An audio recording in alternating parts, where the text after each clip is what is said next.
Good morning. Another live stream. I said I would do some random encounters, and I am going to present you with one. I'm not going to be... This is a more complicated random encounter than I have intended for future videos. But we'll see how it works.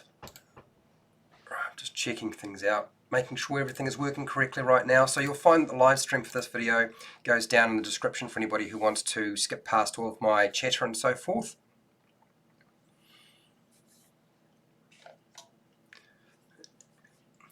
Hi Sam, how's it going? Gojiro, how's it going? And look, I will put the start time down in the description for this video. What I will also do is just point out that all of my live streams go unlisted. So that means you need to have subscribed to my channel, hit the bell button, and also notified. Make sure you turn on your notifications for YouTube, otherwise you can't access this sort of content. Just making sure. For some reason the sound seems a little bit strange today. I'm not too quite sure why that is. I do apologise if it seems a little bit muffled. But I don't think I have changed anything recently. Anyway, if you haven't been part of my live streams before, what I normally do is I present everything first and then I open it up for questions and answers at the end of the live stream. I'm going to use a lot of slides and pictures just to sort of demonstrate my whole point, and we'll go from there. Okay, alright, let us flick over to there and let's get started and set up. And that's good. Okay.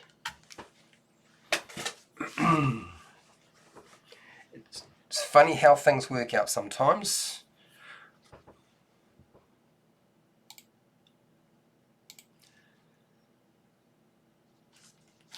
Hi, welcome to HowtoDandD. My name is Fred Wheeler, and today I want to talk about Dungeons and Dragons. And talking about Dungeons and Dragons 5e, and we're going to cover the topic of random encounters. Today I have selected one idea for you that you can pillage, use it as you wish, change it of course, makes perfect sense.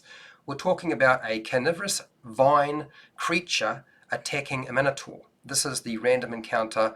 It's more tailored for Dungeons & Dragons 5e because I'm playing Dungeons & Dragons 5e, therefore it makes more sense, and that's why I'm sort of focusing more on that particular game system. But you could use it in Pathfinder or another role-play game if you wanted to.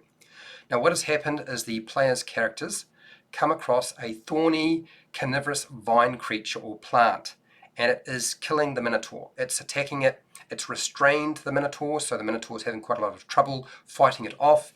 And what we need to focus on is not so much that there are two monsters or creatures that the players could destroy.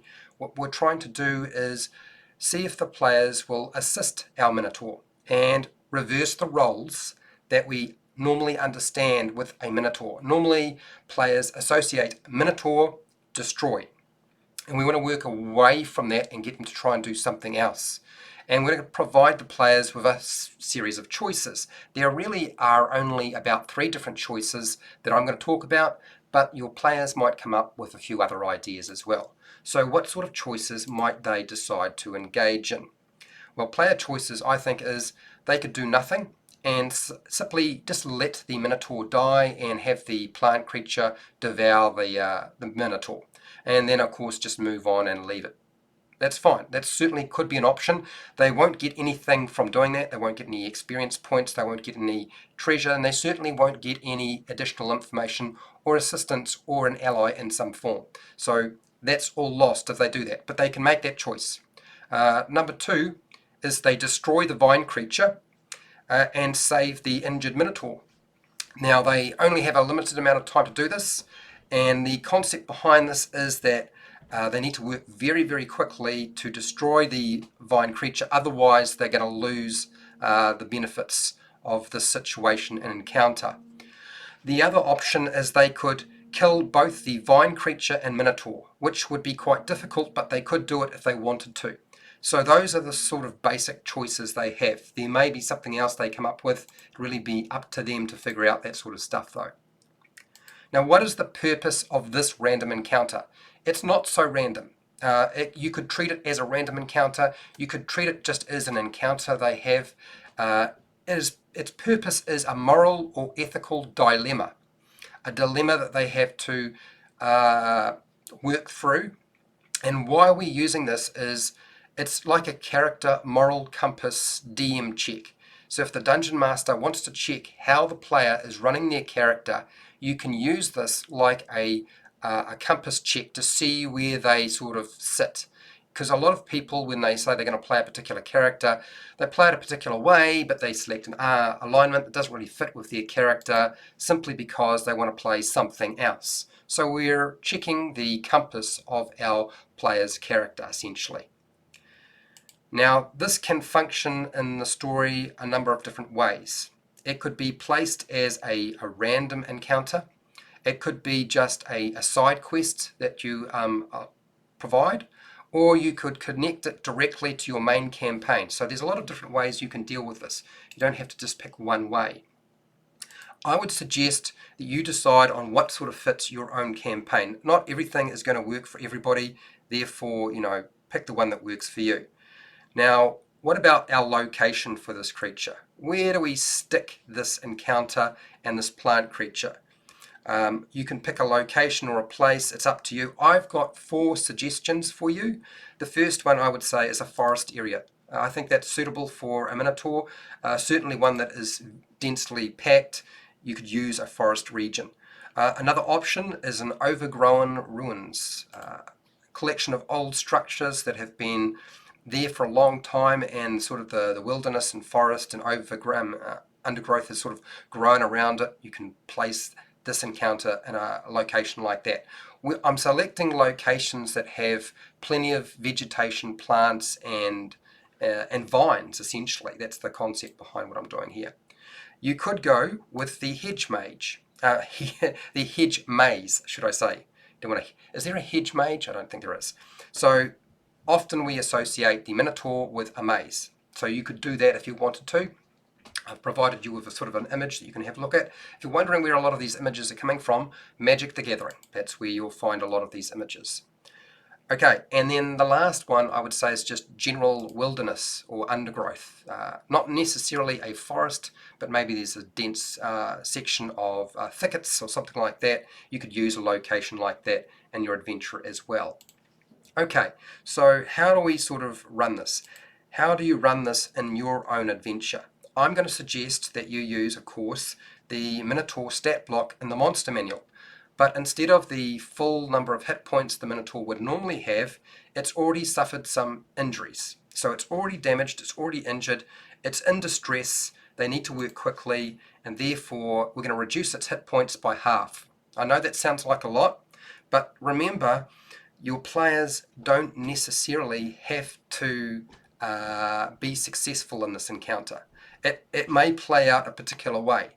The idea is to try and get the Minotaur free and away from the creature rather than just belt the creature until it dies and attack the vine creature until it dies, and then of course they save the Minotaur. There are plenty of other ways of dealing with this, and depending on their level and the kind of spells they have, there are lots of other options to actually help the Minotaur in this situation.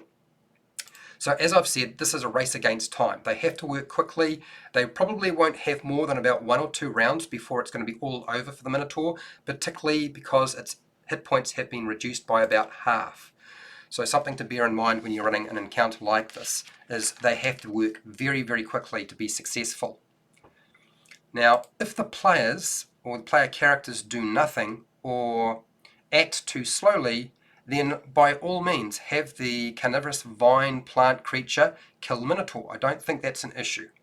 Just do that, okay? These sorts of things happen. They didn't work quickly enough, they paused, and the Minotaur dies. Okay, what else could possibly happen in the situation we need to talk about? If the party kill the Minotaur, decide to actually kill the Minotaur, they are also going to find themselves in a position where they'll have to fight the carnivorous vine creature. The Minotaur is not going to attack them. It's far more concerned about the creature or plant that's trying to eat it. So if an encounter takes place, you don't need to play up the Minotaur trying to attack the player's characters, thinking that they are trying to attack it.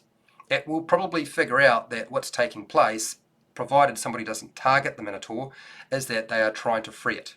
Otherwise, they would have just left it to die, right? Okay, so play that out that particular way. When it comes to things like what sort of creature do we use in terms of the vine creature? Now, if the party try to rescue the Minotaur, they will need to destroy the vine attacking the Minotaur. They'll need to free it in some way, as I've said. They could also heal its wounds at the end of the encounter, provided they are successful. I would use the Shambling Mound stat block from the Monster Manual. Personally, I think that's probably the best one to use, which means that the intended challenge rating for this particular encounter is challenge rating 5. We're not going to build in the concept that they are going to get experience points for attacking the Minotaur. That was never the intention to begin with this encounter. It was really to see if they would assist the Minotaur and free the Minotaur from the vine creature.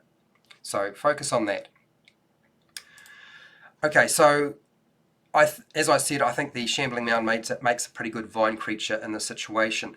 Give the Minotaur death saving throws. So if the Minotaur is reduced to 0 hit points and it is dying, then treat it like an important NPC. Rather than just a standard NPC when it reaches 0 hit points it dies and there's nothing more the players can do. That would be my suggestion to you when you're trying to apply this encounter. Now, how do you award experience points? Award experience points as indicated in the Monster Manual. That means for the vine creature or Shambling Mound, award full experience points for defeating the vine creature. If all they do is free the Minotaur from the vine creature, that's good enough to award them all of the experience points for the Shambling Mound as far as I'm concerned. What if they decide to kill the Minotaur? If they kill the Minotaur, then I would suggest awarding them half the experience points as listed in the Monster Manual.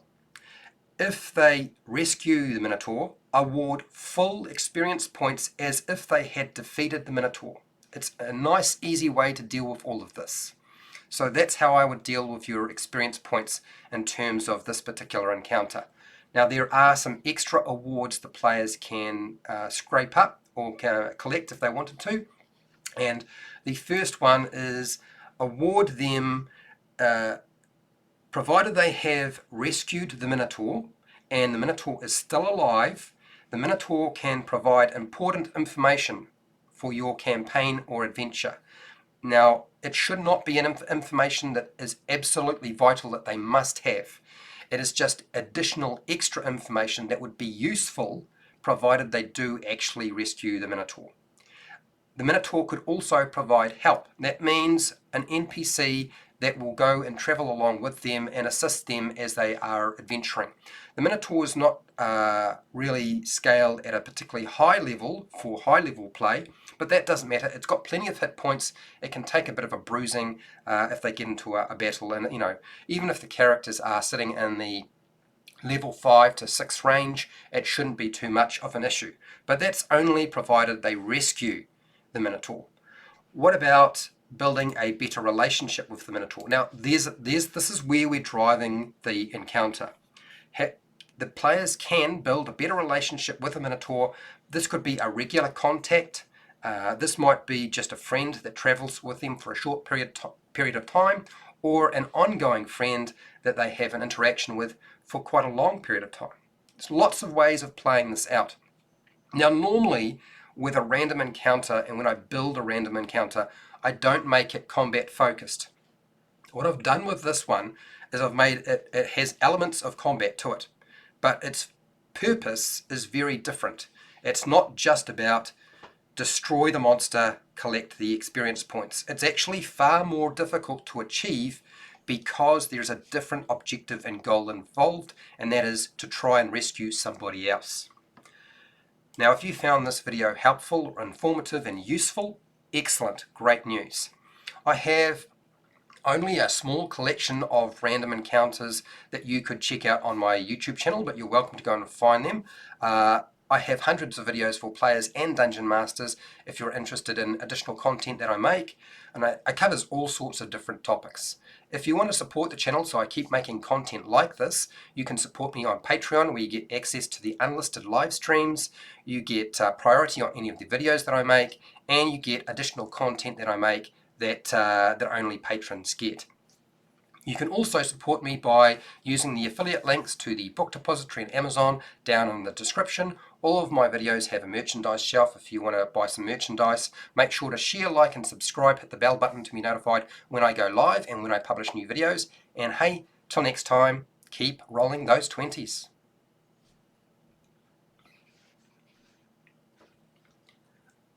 Okay, I'm not gone, but I'm just needing to have a drink of water. And we'll flip back to my face, we'll go through the chat and see if anybody has any additional questions they have about this encounter. Otherwise, that should be about it. Right, there we go, and we'll flick that over there, and let's have a look at live chat. How are my eyes doing today? I've already said hi to Sam, Gujero, Joe's here. Hi, Joe. Okay, my internet is very bad at the moment, so I think I'm going to watch this stream when it's uploaded. Fair enough. Streaming on my phone is awful. I totally understand that. I can understand that completely. Hi, Scott. Hi, James. How's it going? You love Minotaurs? I think I like the idea of players playing a Minotaur. I'm not against that in the right campaign. But also too, I like the idea of shifting people's view of a monster. I like monsters, I like creatures, and I don't want all of the monsters and creatures in my campaign to be viewed as evil and bad and as basically something to be butchered for their gold, their treasure, and basically their body parts, which of course some players like to do, you know. I mean, I've got a character right now who eats monsters. Not all monsters, you should never eat. There are some monsters that you should not eat, but, you know, he kills a monster of a particular type, cuts it up into steaks, and then barbecues it. Okay, I love the Minotaurs from Quran. Best. Yes. Okay, so we're talking about Dragonlance, aren't we? Is that right? Dragonlance? Oh gosh, I can't remember. Probably got it wrong. Roll for damage. Hi, how's it going? Roll for damage. Hi, PJ. James is here. Already said that. Joe. I'm waiting for my keep rolling those 20s mug and sticker. Are you? Oh, hopefully it gets to you soon. As soon as I've got money coming in, I certainly intend to to buy some myself. I haven't been able to. There just hasn't been any money around. Fred, yes, you are late. Not as usual. You're not always late, Fred. Sometimes, not always. Sam, it magically got better, so I managed to watch it. Oh, good. And yes, I will do more videos on random encounters. I do actually have a big collection of recorded notes that I have to turn into paper notes so I can read it. And I recorded a lot of those notes when I was driving, so it's very hard to hear it over the sound of the engine. And it's very, very, very hushed down, so it's a bit hard. So it takes a little while for me to listen and then transfer it into notes. What do you got here, Fred? Player can be any race, but how the town will react is not guaranteed to be friendly. That's true. Now, even if they form a relationship with this Minotaur and they rescue the Minotaur, I'm not going to give you a name for the Minotaur. You can come up with a name. There are plenty of names out there, and even if I came up with a name for your Minotaur, you probably wouldn't like it. So, which is why I thought about it quite a lot, and I think, should I give them a name? And I decided in the end, no, I won't. Roll for damage. I really like these random encounters. Well, I haven't actually done that many. I've done and it wasn't a random encounter. I did one on an arcane lighthouse. That's really the only. I did an anthill, so giant anthill. I've done one on I believe it was an encounter with a Yeti, but that was really more a combat sort of tutorial for running combat. I've done one on a red dragon, which I don't feel is a random encounter. I feel like that's a centerpiece. That's sort of like your main climactic battle, rather than just something small. And so what I will promise to do is I will do more random encounters over time. I don't know how fast they will be pumped out. I have no idea, but they will be much smaller in scope, and a lot of them will not be combat focused because you can make that sort of stuff yourself. That's easy. Making a random encounter that's a combat is easy, and often people view random encounters as having to be some sort of battle or combat. And they're usually written down as there are 4 ghouls or there are 5 skeletons, and that's really it. And there's nothing else to it. What we want to do is trying to move our players away from the concept of thinking that everything they come across is a battle. And that's how I tend to approach a lot of my random encounters. They are not usually combat. This is rather rare. Sam, for example, if the players have to cut off each vine, well, yes, certainly cutting off vines might help. If they have the right type of spell, they may be able to teleport the Minotaur out of that location, away from the vine. I know it's very tempting as a dungeon master to say that if they try to attack the vine creature, the carnivorous vine creature, they will also hit the Minotaur. Don't do that. That just sucks. The situation is already set up to be hard enough as it is. You don't need to make it any harder than it already has been set up. The setup I've provided you with is usually more difficult than most players are used to. They're not used to engaging in a battle that has additional objectives.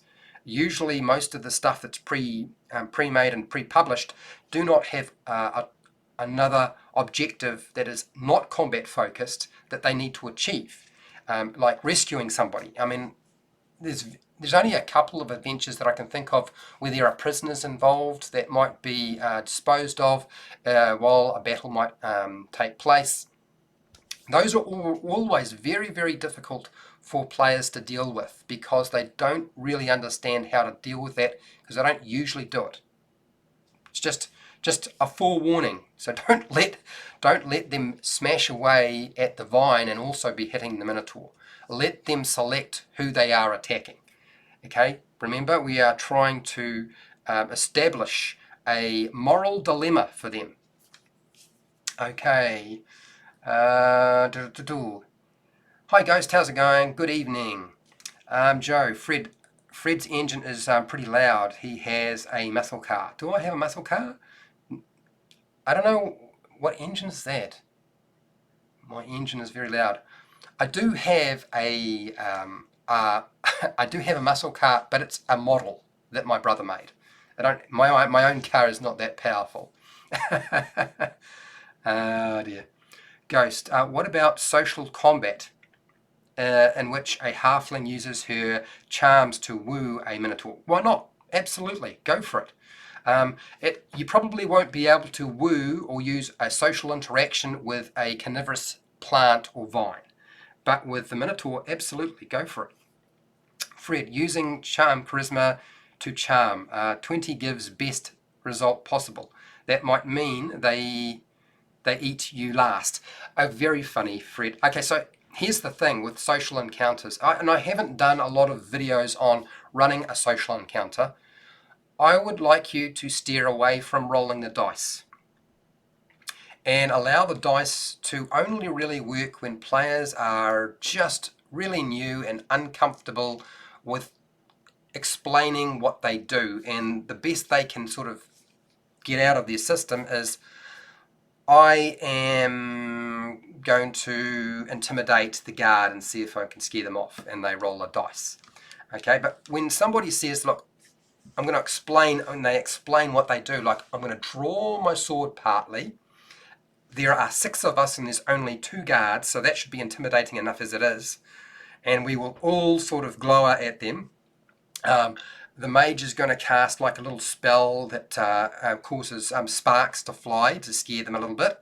And, the warlock is going to have their eyes glow red by using something like, I don't know, minor illusion or some other cantrip, maybe prestidigitation. God, I got it out. Well done, Fred. Okay, so just a suggestion that, you know, sometimes a social interaction, it's better to have an NPC communicate, just talk, just allow the players to talk back and forth with you and write down for the NPC the motivations.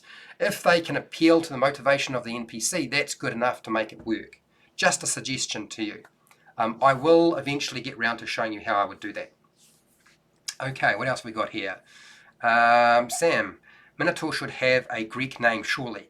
No, not necessarily. I mean, Sam, I like the idea of giving a Minotaur a Greek name, but I'm also very much aware that when I select names, I usually try to select a name that has 1 or 2 syllables rather than 3, and that is easy for me to pronounce and easy for my players to pronounce. I'm not really very fond of developing stuff for people where it's a really difficult and hairy name to pronounce. I know my players do that deliberately with their characters sometimes, but I don't think it's a particularly, I don't like it. I think it's just being silly, really. Generally just being a bit of a snot. Okay, Ghost, laugh out loud. Good point, Fred. I'm glad it was a good point. Okay, so I think that needs to be it. I think we have covered this as much as I need to, and I don't know what I'll necessarily be doing tomorrow. I'm looking at about 1/3 of my notes for Darren Edelmouth's Orchard. I don't know if I'll get it all done for what is needed to actually deliver it in a concise and eloquent way for tomorrow. So it might be that, it might be something else. We'll see. No idea. Okay, so this is it. And look, wherever you are in the world, look after yourself, your family, your friends, and hey, till next time, keep rolling those 20s.